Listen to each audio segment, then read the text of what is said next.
I'm John Hassler Jr. This is John Hassler Sr. And we're going to talk today about the history of mold and the mold industry, and then the history of our company, Indoor Environmental Management. Where would you say mold began, Dad? It's first mentioned, I know, in the Bible, in Leviticus. They talk about, though there's some debate if there's actually mold they're talking about or leprosy, but it is mentioned in the Bible. Well, it's referenced in a number of instances, but I think as far as it pertains to a current understanding of mold and it as a common household word, that started back in the late 80s, early 90s. There were a number of associations that were developed because of strong weather events like flooding in Texas. When the flood receded after a number of weeks, flood waters receded, most of those structures were inundated with what later became known as toxic black mold, Stachybotrys, and other fungal organisms that are closely related to Stachybotrys. It's a potent mold. It's associated with toxin production. If you go in a home that has an amplification of Stachybotrys,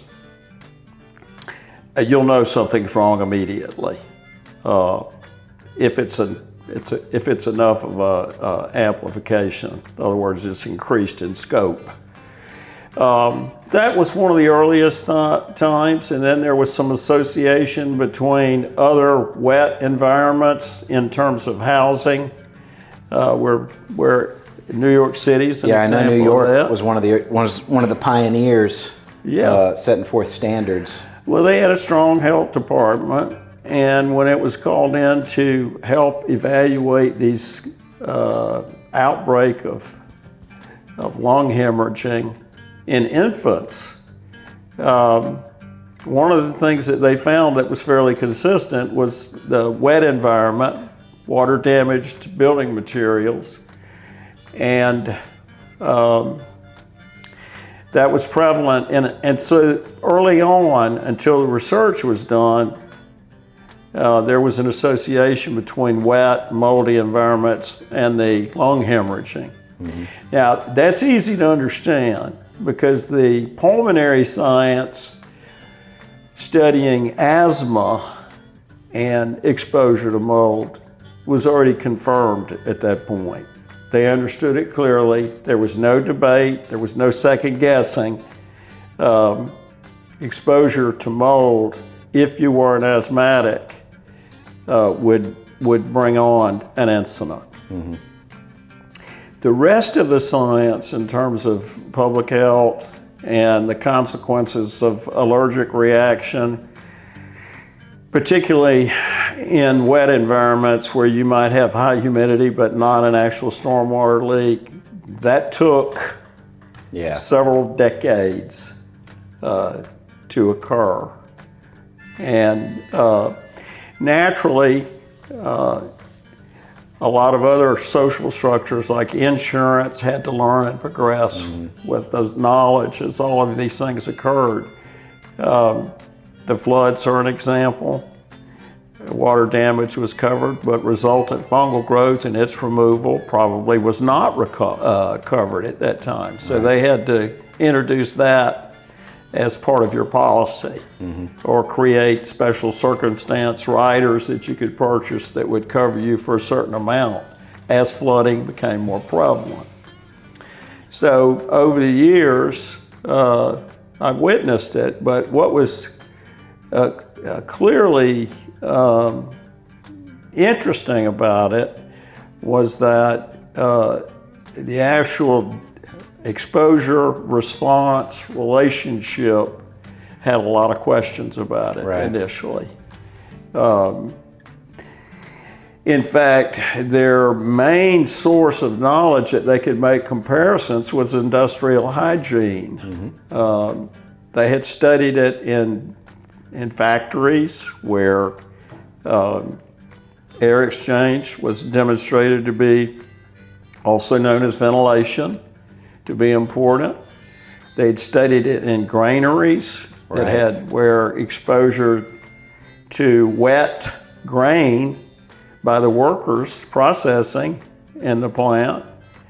A number of them ended up with a disease that was fungal initiated. Yeah, the grain got wet, it got moldy. Yep. Churn it all up, it gets airborne, and then the workers are inhaling it. Yep, inhaling it, and it was an opportunistic pathogen. And so this particular species that comes to mind is Aspergillus. Leading to aspergillosis once it's an infection in your lungs. Exactly. And that's incidentally, people with compromised immune systems, like HIV and AIDS, when they die, it's usually from, or it's often from a fungal infection like aspergillosis, because their immune system is so suppressed that. Yeah, it's a very broad subject. Early on, it was interesting because in countries, industrial developed countries that had a public health system and things like that guarded the safety of people and made sure that you didn't have sewage in your homes and the water was clean, et cetera, et cetera. People tended to enjoy robust health, which gave them resistance to certain things. So to get a clear understanding of the most extreme examples of what certain species of fungi, what we colloquially call mold, could do to the human physiology, they had to go to third world countries. Yeah. And if you study that, you'll see some pretty graphic morphological conditions where the fungi is allowed to advance through its whole course, and usually resulting in the demise of the individual that's exposed to it.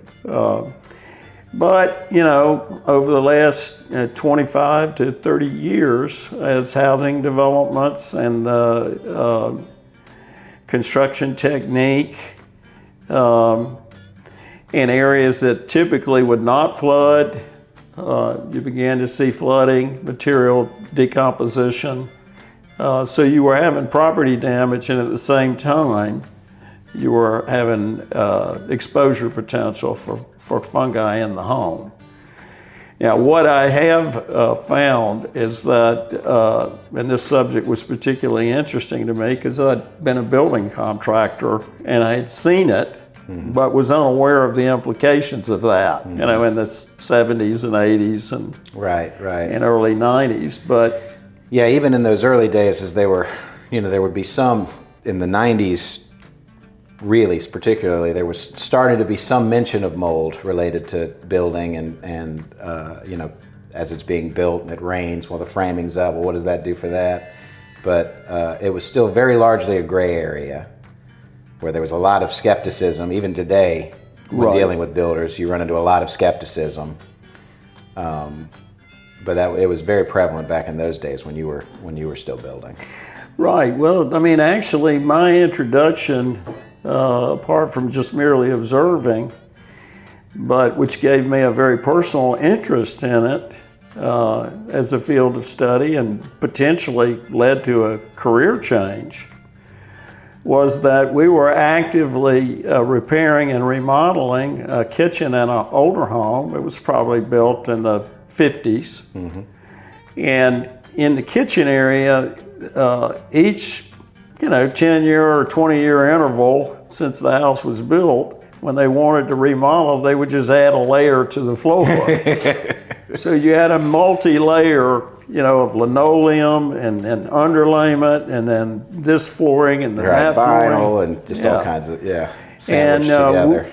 we did not know that consistent with this material assembly, an ice maker line behind the refrigerator had been leaking for an extended period of time, and it kept that material very wetted. During the process, we noted that a cabinet had some damage to it. We pulled out the refrigerator, we saw the water leak. We stopped that, of course, but then we were tasked with removing all that wet material. That was one of my early exposures to, how you could open up a layer of material like that and find advanced fungal growth. And this was really like, a tar pit when we started taking it apart. Gooey. The net Smelled result. terrible, solid black between the layers of vinyl viscous, or linoleum. Yeah. Viscous, like tar-like. Yeah. The net result was that the entire crew, including myself, about 6 of us, got sick. We got long illness. It took several protocols of antibiotics. Frankly, I don't think the doctors had seen that many fungal diseases either. Yeah. But it took several weeks, and really longer than that, to get back to a robust health. But in those weeks, recuperating at home, I had an opportunity to read a lot, and I came across a magazine article for builders. Are you exposing your crews needlessly to things that are going to have negative health outcomes? And in this instance, they weren't talking about accidents. They were talking about materials you need to potentially be aware or present so you can wear the proper gear with which to be around and handle those materials without becoming exposed to it. Right. And this was about fungal exposure and the potential there, and having personally experienced being home, recovering from fungal exposure. It was like the perfect time to find that article. Well, I mean, it hit me where it hurt. Yeah. Not only was I sick, but I had exposed people at that point, something I was unaware of. And it was motivating enough and interesting enough. And that, I had a very strong science background at FSU, and then optometry school in Memphis. And so I just took it upon myself to learn more and more about it. And as I did so, I attended a couple of universities that had summer programs in environmental science, indoor environmental. And so I slowly began to shift into a company that was a full environmental engineering type firm. We offered services of diagnostics, and since it's a water-driven disease, in other words, if you keep things dry, right, the spores that are their reproductive mechanism, their microscopic seed, if they don't have water available for germination, they won't. Right, and that's the important thing to note, is because viable mold spores are everywhere.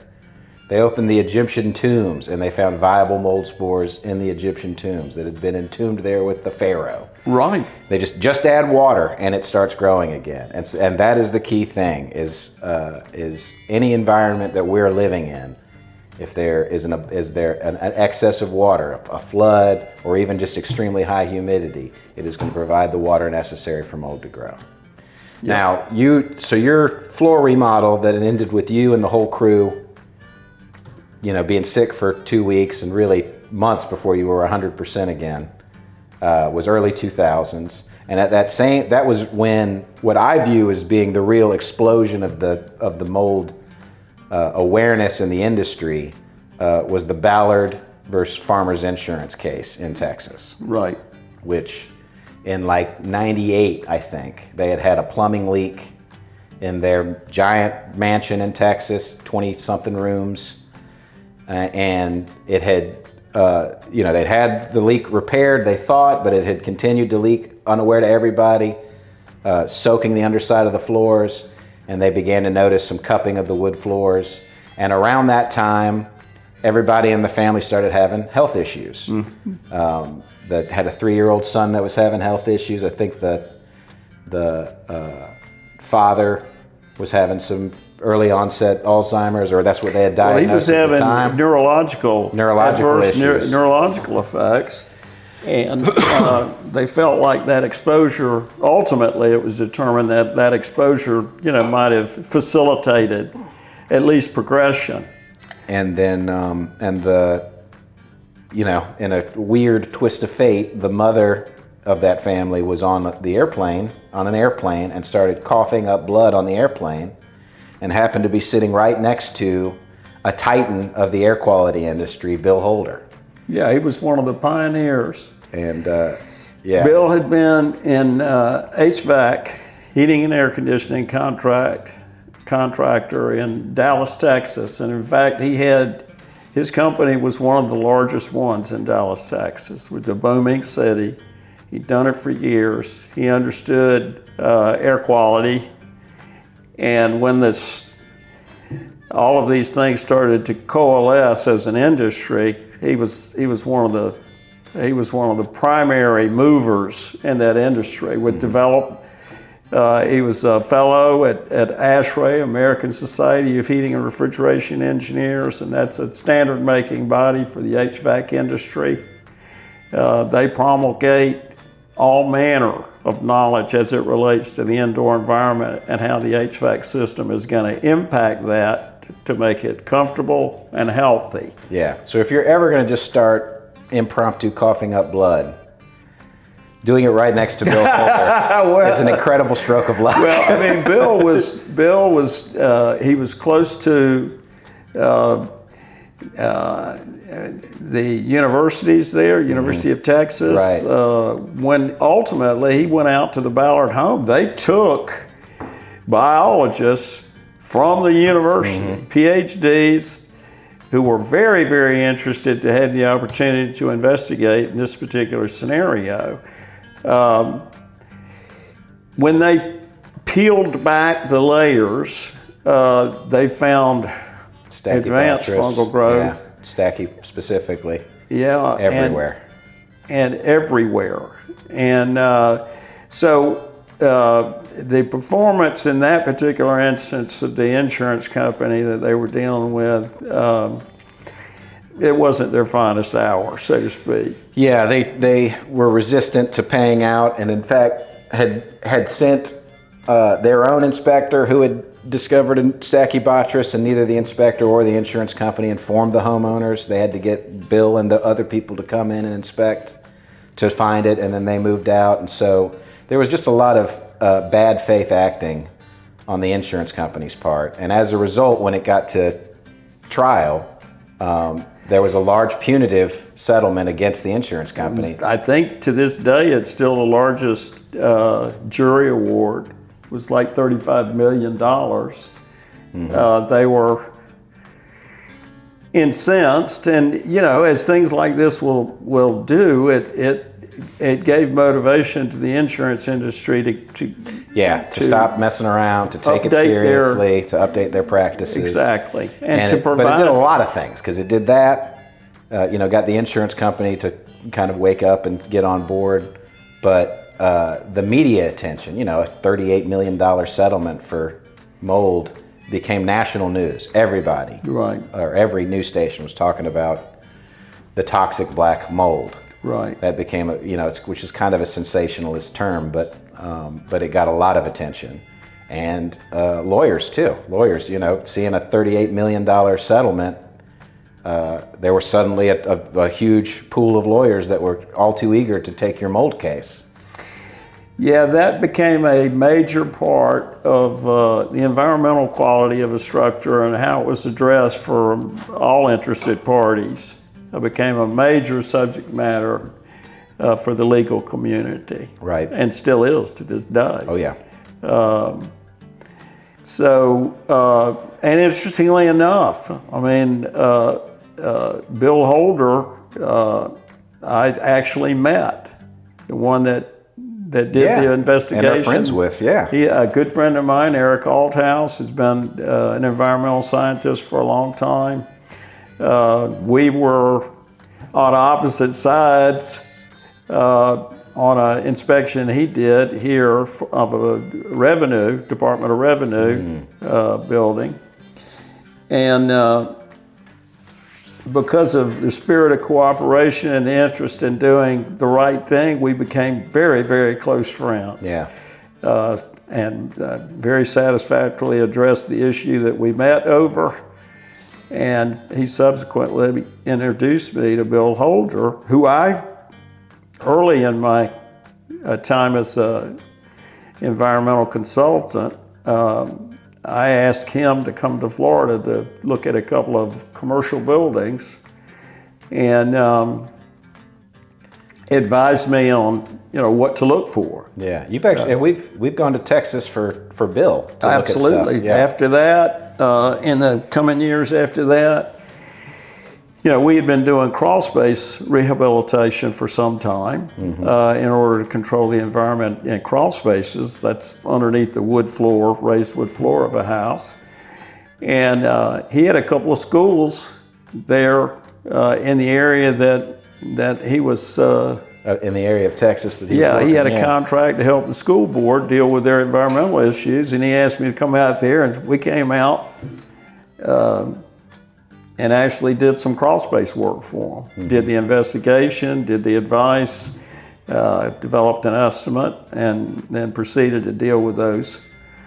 So we've had a long history. For his family, even in St. Pete, Florida, we did a substantial crawl space and mold abatement there for them. And that's been in the last 5 years. But Bill's a pioneer and extremely knowledgeable. My association with him has been beneficial in so many ways. And in fact, I was reminded of all that recently. I was sitting having coffee early one Saturday morning, and I had the TV on Forensic Files. And lo and behold, they did a whole reenactment of the Ballard situation. I mean, I'm looking at this guy comes in and sits on a plane, the lady beside him is coughing, and I realized, hey, that's Bill Holder. A dramatic reenactment of that. Well, I mean, it had somebody acting, but it said, it named him William Holder, and it talked all about it. So I called up my good friend Eric and I said, hey, Bill's on TV. He said, oh, you're talking about that Forensic Files. But the word forensic is interesting because it dovetails with the diagnostic investigation. Oh, yeah. And because there was a victim, actually more than one, it made a really good, compelling show. Yeah. So anyway, further demonstration that this subject matter is top of mind for the public now. And I can't think of any place that is more compelling to witness these things and more probable to create a scenario where you witness these things in a hot, humid climate like Florida. Right. I mean, we've seen a lot of changes for the last decade. Each subsequent year is hotter than the year before. And not only does that affect storm development and rain, intensity of rain, volume of rain, it also means that there's a lot more evaporative moisture in the air that's trying and succeeding at getting into your house. So not only do you have to worry about plumbing and condensate infrastructure of your house, you have to worry about stormwater entry, your roof, windows, different places like that. You also have to worry about water as a vapor, what we commonly refer to as relative humidity. Actually, the relative humidity issue where it finds a surface that it can condense on inside your home is one of our most prevalent calls And now. that's a dramatic change from what it was when I started doing this with you 20 years ago. Right. Because, you know, I'd say mold growth around the supply, the AC metal supply grill, you know, we get it maybe once a month. Back in the early 2000s, it's like 50% of the calls we get now. And, you know, the recipe in that is that every year of the last 10 years have been the hottest year in recorded human history.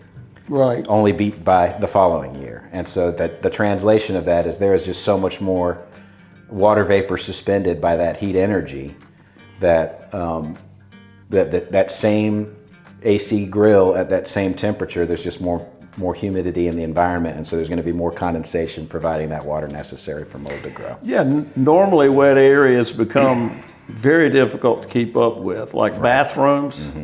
Yes. And the supply grills in bathrooms, can lights in the ceiling, the supply grill boots around I mean, it's not unusual at all to see, you know, a halo of fungal growth, mold, growing around all those areas.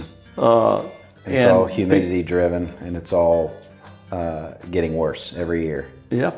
So we're advising our client base to be ever more aware of these types of situations, and to the extent that they can, be proactive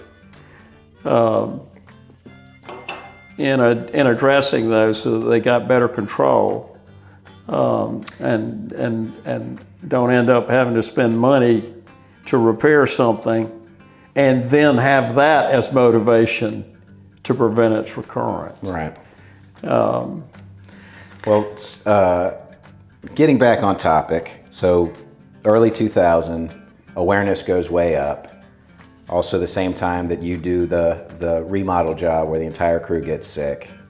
And the outcome of that is you decide to transition into doing more cerebral kind of work and less hammer swinging work, and getting certified for doing mold assessment and remediation. Right. And doing that. And all of that predated the enactment of regulatory laws in Florida. That's right. They describe it as offering services, mold-related services to the public. And I think the insurance industry played a role in getting that introduced, which I think is appropriate. It was intended to be a consumer protection law where the services would be separated between an assessor who would come in and identify that there was a fungal presence, and also simultaneously with that would identify why there was a fungal presence. In other words, find the water. And third, would write a protocol for a remediation firm, which is the firm that's going to take that protocol, also known as a plan of action, and use that to remediate the structure. Yes, wherever step-by-step instructions on how to safely remove the moldy material without contaminating the rest of the house. Exactly.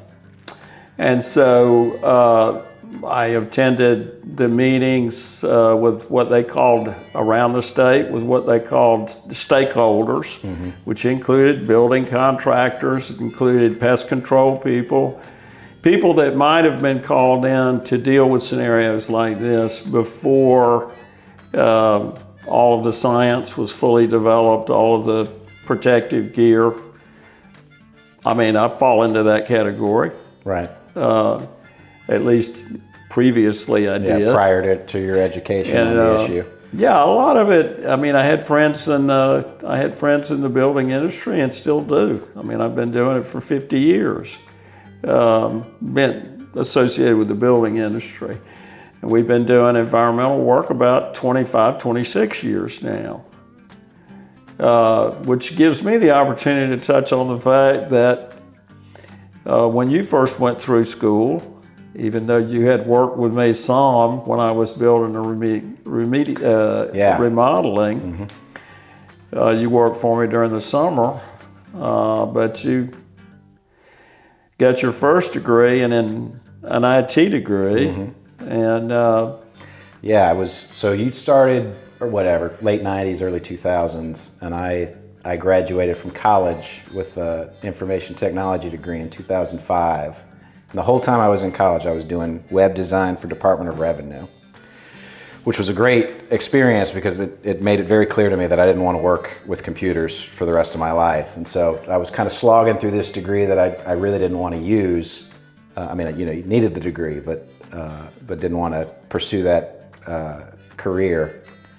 And your business was booming because the awareness had gone way up and everybody was concerned about mold. And so I transitioned, I graduated from college and I immediately started working with you here at Indoor Environmental. And you started me on every dirty, nasty job that we did. I gave you the nasty. I took my college degree and I climbed in that crawl space and started scrubbing mold off the floor system. Well, that's just part of a dad trying to get his son the training he needs to manage people in the field. Well, it was an invaluable experience doing all the labor in the remediation and the labor in the crawl space encapsulations. Well, what became apparent was that I could use your capability and your focus and your discipline more appropriately in other areas. So we looked through the catalog of engineering at the School of Engineering at FSU FAMU, and we figured that mechanical engineering was the one with emphasis on thermodynamics that most fitted our diagnostic effort. And you went back and got all your necessary coursework. After working with you for about 5 years, doing, I was certified for assessment, got certified for assessment as soon as I graduated from college and did a lot of assessment with you, but at that time, I'd transitioned to where I was running the encapsulation crew and the waterproofing crew, in the beginning we did assessment and remediation, never on the same job because it was always unethical, even before there were rules in the state requiring that you keep them separate. We always kept them separate, just as an ethical issue. But we did do some remediation back in those days. Over time, there's a lot of remediators, and so what I've always admired about you is your ability to make friends. Right. And so we've made a lot, we just basically have dropped remediation and made friends with a lot of remediators so that we get a lot of their assessment work. Right, and also to help them understand, because there's a lot of quality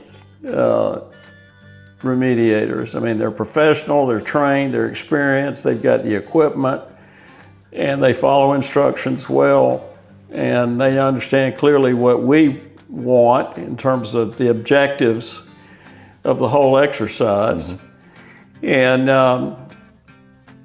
so I didn't want them to feel that we were in competition. We've done a tremendous amount of remediation, most of it institutional. If you recall, Brooks County Hospital, we did every single room in the entire hospital. I remember. And we're there almost 2 years. Because they would only We've give us done a lot of work for FSU, Yeah. for FAMU, for the state of Florida. But you're correct. You get better at something if you focus on that. Right. And so we do a lot of diagnostics, but the most actual remediation, we refer to 2 or 3 companies, and the client whom we're representing gets introduced, and they can use their criteria, which is often price and often availability, particularly when assets are in short supply. As far as remediation, the first company that can start at a reasonable price is the desired company. Which becomes an issue when you have like a hurricane roll in and high winds or a flood. It's like, everybody's calling the remediators. So their backlog gets longer and longer. Very much so. Very much so. So it's, we are keenly aware, experienced, and trained in all those areas.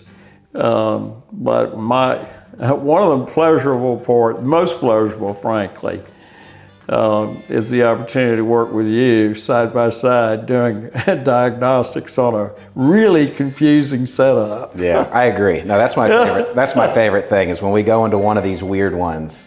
Yeah. Where nobody has, they've had the problem for 10 years. They've called everybody they can think of. Nobody can solve it. Yeah. And then they finally get referred to us, and you and I go out there and we play detective. Yep. And bounce it. That's my favorite thing is maybe we'll bouncing off each other. Get on forensic files. Yeah, right. And so, yeah, here we are 20 years later. Been real successful and, continuing to offer the service in Tallahassee and the surrounding area. And it's been real good. I love it. I love it too. Anyway, I guess that's it. And we'll be back. We'll be back. Next time maybe we'll talk about the ethics of the industry. And when I started in the early 2000s, 2005, I guess, mid 2000, it was like the Wild West. It was before there was regulation in the state. You could just wake up and decide, I'm a mold assessor today. And there was just a lot of hijinks with that. And, we've gone through a period where that has gotten a lot better, and I feel like we're moving into a period where it's getting a lot worse. And so maybe we'll talk about that next time. Sounds good. All right. Thanks for watching.